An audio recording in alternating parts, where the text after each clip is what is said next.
Ok. C'est là qu'il se plaint. Il se plaint. Mais faut ça. On dit qui modération. Ta, kende kuna. On répète kende. Ni bana kanda. Na banda. Nguma te. Bonsoir, chers amis. Chers amis de la presse, bonsoir. Bonsoir. En tout cas, merci beaucoup pour ce gala international de catch. Nous nous excusons pour les petits retards constatés. Le premier vice-président de la fédération de catch, le colonel Chaco, qui représente le président à ce point de presse. Je ne vais pas remettre la parole ou accorder la parole au colonel Chaco. Je suis commandant de l'école d'éducation physique et des sports et je suis le premier vice-président de la Fédération congolaise de catch.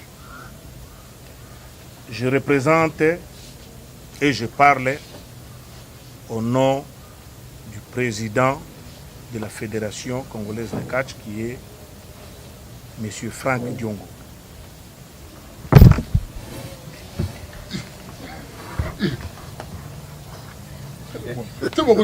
Catcheur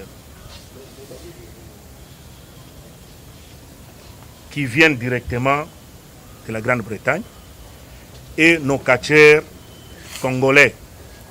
Je crois que vous verrez à ma gauche les étrangers et à ma droite nos frères congolais. Ce combat nous permettra de mieux préparer un grand combat qui aura lieu, si Dieu le veut, au mois d'août. Ça sera un championnat mondial. Ça, c'est juste un test pour voir comment ça va marcher et tester aussi nos catcheurs. Le calendrier vous sera donné prochainement, même les sponsors. Bref, je demande aux Congolais de venir appuyer nos catcheurs à nous. Vous voyez des ceintures. Soyez tous derrière nos catcheurs.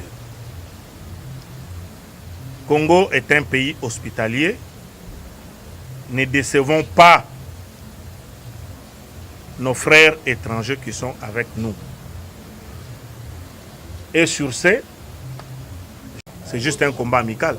Même s'ils peuvent mettre leur ceinture en jeu, mais c'est un combat amical, c'est une préparation. Quand même, nous avons nos frères congolais, ok, qui évoluent à Londres. Ensuite, nous avons maintenant des frères britanniques qui peuvent aussi nous mettre en contact avec les Américains.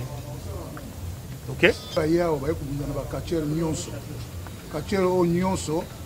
alingi abunda na bango a signé contrat que andimi soka matina ring soka kufi ba moni batangi ba bi bon sava po ba balobaki ava ba bunda na Catcheur congolais il faut bazana ba contrat ba ye ba konji bazali ba ko signer ava matana ring a signer bingai andimi ko matana ring soka kufeli ngai na ring problème ezate de conditions ba sengi yango mamo tuna suko ko poser les biso bango nazo poser les fo yo interpréter les biso ko tuna bango ndenge ba ye awa biso awa na Congo awa kati na biso pe to mona ka mwa mingi petit chez est-ce que ba ko supporter petit africain na ring non siko na répondre après ngana websa bango OK bon pour information na yo komoni kati na biso ya Congo e yebani mokili mobimba siko eloko ezanga ka biso ba moyen mokili moma bayebi déjà babilongo mususu tozali awa lokola ba petit na biso mususu bazali awa ba mona ka bango na poto ba mindele bayebi bango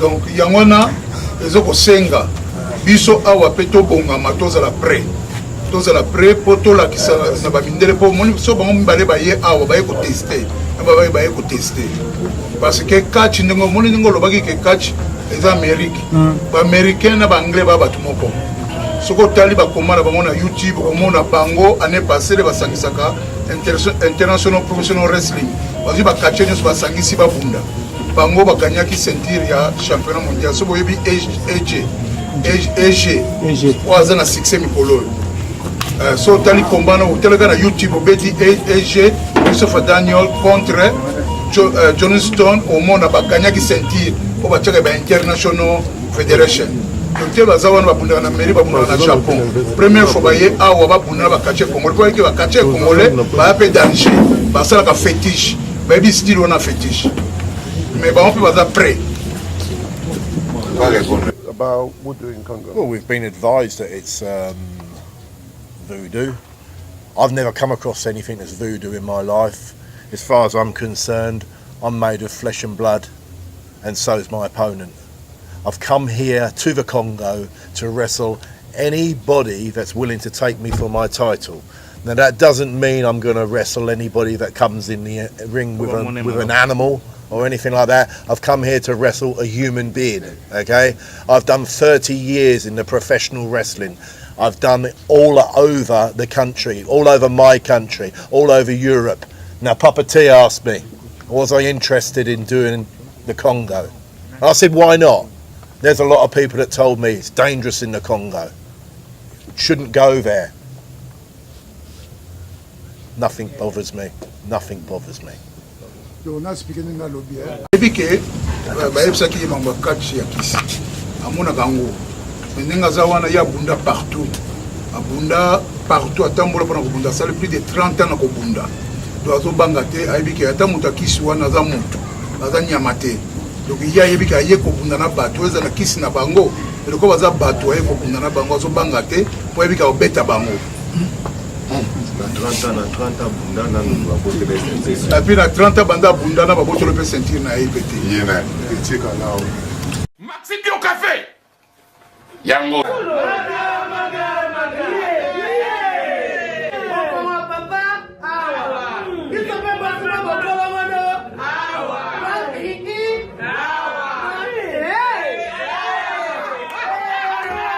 à connaît pas demande hémorroïde et le dimnet oh ya diabète soza na bezo mela pena café kitoko yo Maxi Bio Café numéro ya ngwana na se benga kaka Eric Faka yo moko comprendre po biso basaka de kutanga mona o melango tani na ko commandé ministre mobo ya affaires étrangères on est président mobo à Ghana donc rien à voir Maxi Bio Café to so melango bon ba te posa ka yo moko expliquer moninga so na problème na couple expliquer maman te loko ezo ko misabiso na couple yango yo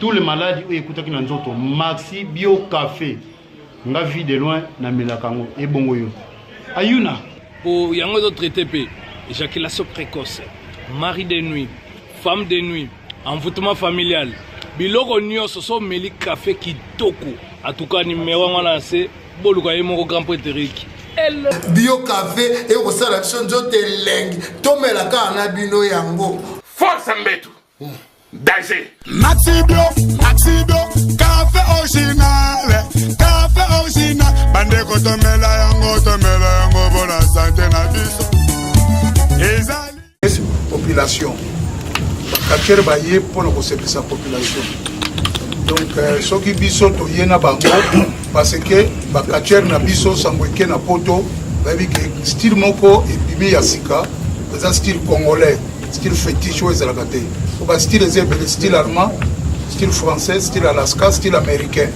siko yango na style congolais pe faut baye ba yango po biso to zaki na poto to prouver ba mindele ba bimi soki yo za boye donc pas yo wuti kuna donc Catcheur za kuna po na information na bino boye ba ke Catcheur za ya ba anglais ba bandaki Catcheur za ba anglais Paul Berger comme on a eu aza muta famille na ye donc Catcheur za ya ba anglais donc Catcheur za ya ba anglais la plupart ya ba Catcheur mona na mairie sont des anglais donc bangoti bazawana ba yeko défier parce que so style à ce que limite il faut pas ba ya ba tester ngo ya la ba yeko tester style ngo vraiment so ya solo que ya solo catch fétiche ngo za boiza bonde bazo que la ça na minute o toza na oui journaliste américain balandi biso bazali ao soka mais bandi pour mon bango surtout pas surtout qui n'a pas vu car pour nous que bango bazoya ko tester ba catcheur congolais pour ba américain déjà parce que c'est documentaire dans style congolais. Une question catcheur congolais. Ça va tenir le côté. Peine to regretter na catcheur on a na bango na benga biso ba petit ba petit na ete. Ta ba catcheur nemo na ye. Pour la poso te poso e bête manango ba poso te. Ba qui c'est banda bana kare banika siko te o style congolais ba qui c'est le loté. To bunda na mindele le loté. Ba poso e bête manango bo banga te. Ba timine biso ba kinge bange na bango lokuta wana te biso anglete biso lingala. To beta ba ba ceinture éthique so atira en comme na biso no vecteur éthique là. O ba bunda ba on kono siki 10 à 10 ans siki 30 ans éthique ate mais awa Congo et ko tika so atira en na biso éthique là. Pe to sinina ba mikanda. Po mo kufa ba ngolo nezang mo ba kufa ti. Elo kezangeza te. Pour nzoto to pona nini éthique là wa ceinture wana na biso. Bon, ça va. Mais la regretter ga mettre Chikeva to vandia muto tekela libela za to benga ke ba petit te. Za petit na ete. Vraiment au moni biso awa to mesana na biso. Ba style wana nyoso ba bunda kuna biso to bunda. To bunda ngwa. Otala akachi na biso boza bo ba témoin. Bato bazokaka, bato bayaka na ba pau, bato bayaka na ba tol, bato bayaka na ba nzete, style nyoso biso to sangisa. A part style ba banga style fétiche.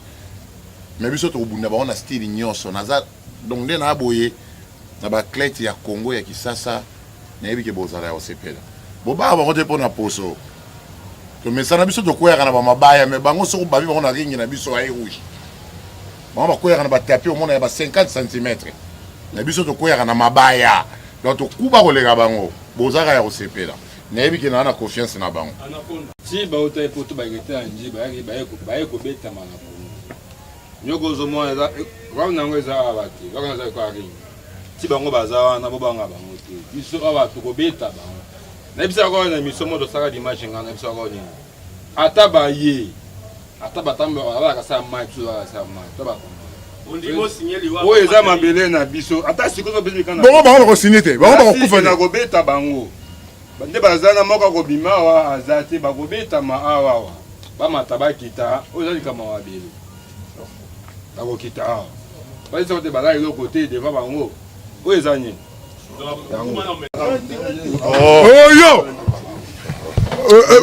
Mane balo kima. Wo bo tele ma wana. Le vola bazara mibali ne ba kimite ba. Ba kima ni. Bo bana wa.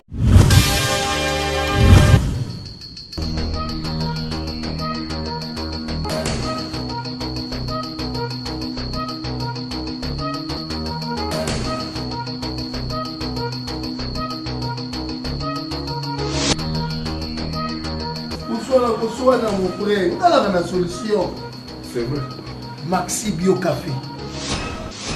Mon produit oil et ça la mine à Belgique. Bazuma yele na bango batie. Nzoto na moi ma voix en faiblesse sexuelle et ça la carte. Nzoto un peu de diabète, on nga ma voix na nzoto na mo binzoto ko tabikila. Et bon idée. Ozuma imo kwa moto amuke. Utie na tasse. Au fumuli. Moi imo tiède. Neti moi chocolat moko bo oyana moi goût moko elengi bo omeli et on komela quelques minutes après au PMI au sentir que biloko elongwa na mokongo ba ozongi ndenge mutu azala ala se baoteka Maxi Bio Café omona baoteka to max ofungoli yango ofi bango ndenge mwana amelaka libeli tanga gosila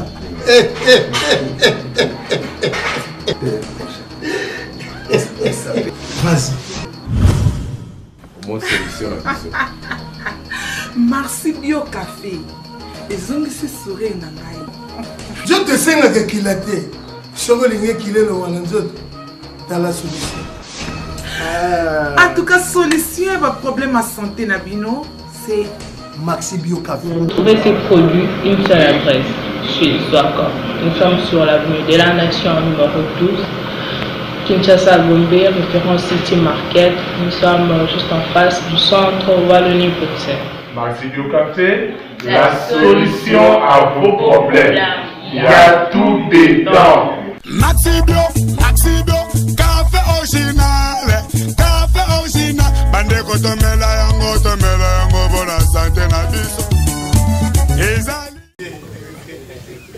nzoto ya ba frites soki bale ba frites bazumi ba boko beta mawa bino.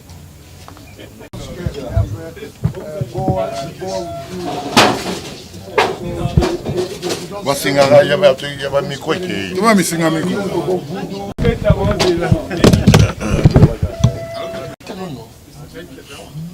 Azabo banga de photo bunda na ye awa.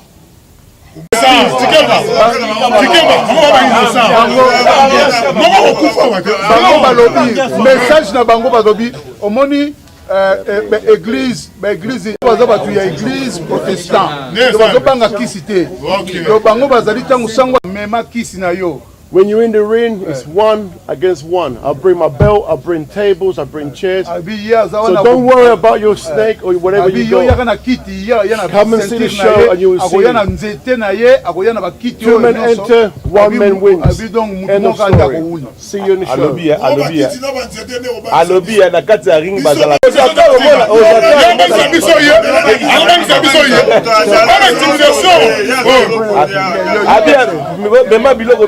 Biloko nyonso boza nango.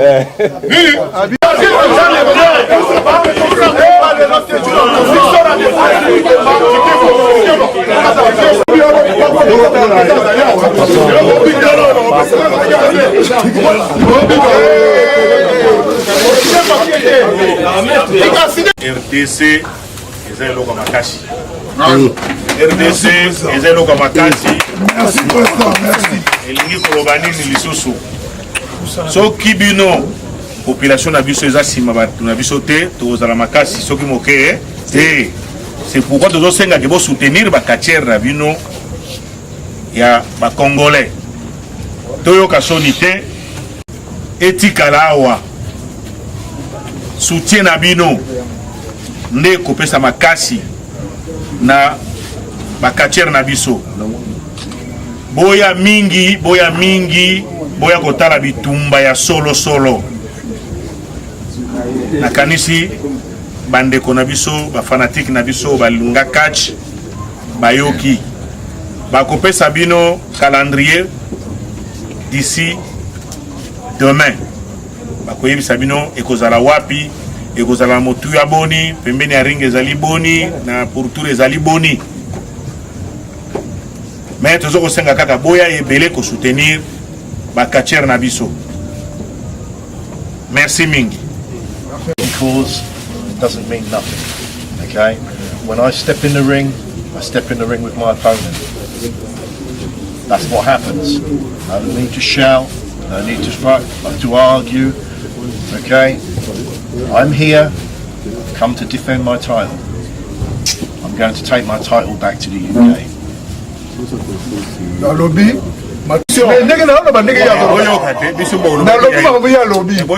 alobi makelele wana obino bozosala ya makelele wenze parce que ye makelele na banga yango te ceinture ndenge ye ndenge pe ceinture na kozonga mutu mwa bota la ceinture na ye azata zobanga bino kutu te ata ba chema kelele bomisi ba Nioka ba Nguma itali ete akima ivoire. I'm not a snake handler, I'm a professional wrestler and I've wrestled in Europe for 30 years. Someone puts a snake in front of me, yeah. If I bring my dog from England and put it in front of you, you will jump.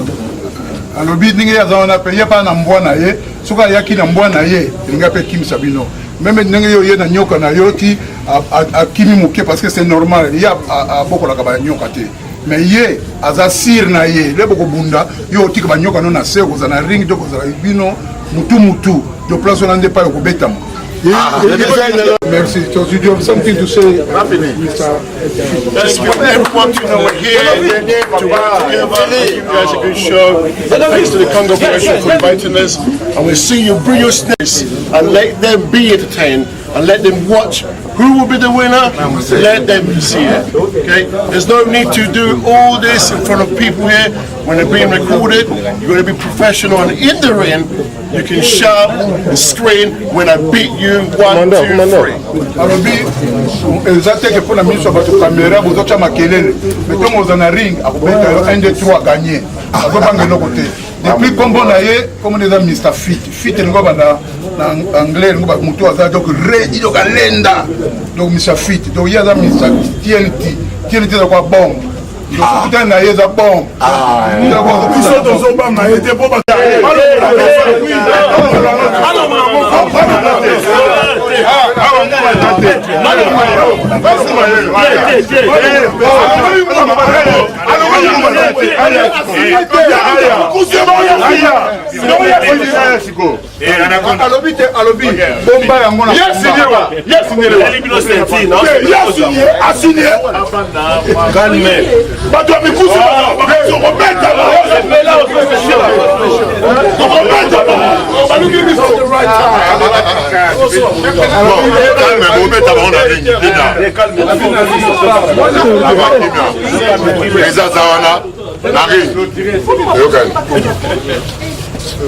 C'est bon.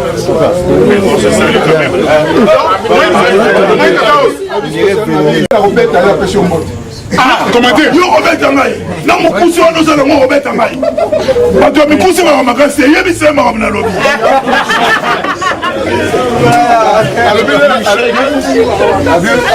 Avec pesa mbote to. Pesa mbote to sala ni. Pesa mbote c'est bon.